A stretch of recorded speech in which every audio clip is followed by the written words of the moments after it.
Ms Legalista here. Thank you for joining the video.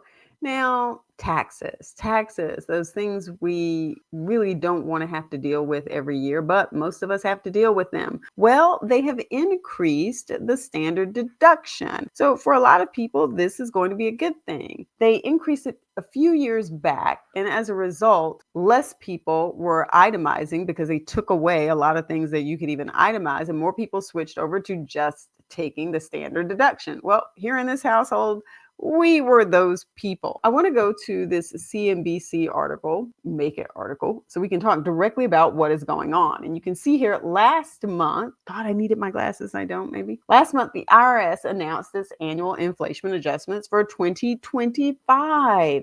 And let's scroll down to this next paragraph so I can show you what it says. It says the standard deduction, which is the amount of money you can reduce your income before it's taxed.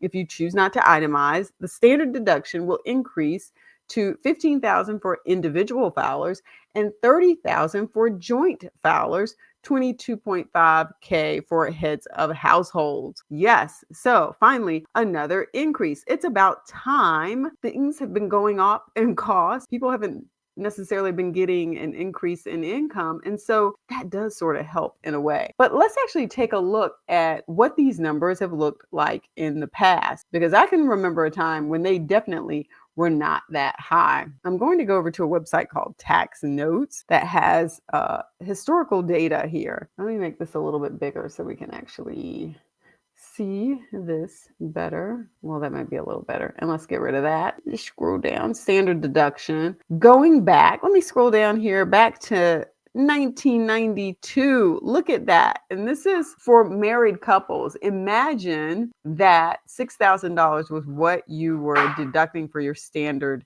deduction. A lot of people itemize because by the time they throw in the interest on the house and a lot of other things. It used to be way back before you could deduct interest on credit cards. They got rid of that too. So 6,000, 62, 63, 5, and then eventually it made its way up into the 70s. By the early 2000s, 2005, we hit 10,000 for a standard deduction and made our way up to 11, 12. We had a pretty big jump here from 12.7 to 24. That was around the time when one of the tax changes went into effect, and they got rid of a lot of things that you could deduct when you itemized and made the standard deduction larger. And so that's when you had a lot of people sort of switch. It's like, well, why am I going to itemize?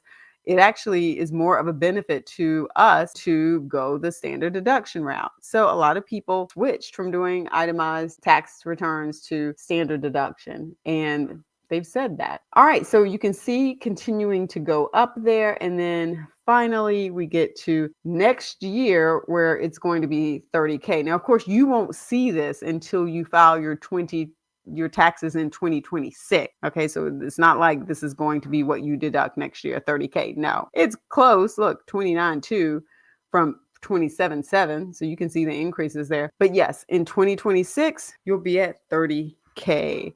That will be your standard deduction. So let me know in the comments, do you itemize or do you take the standard deduction?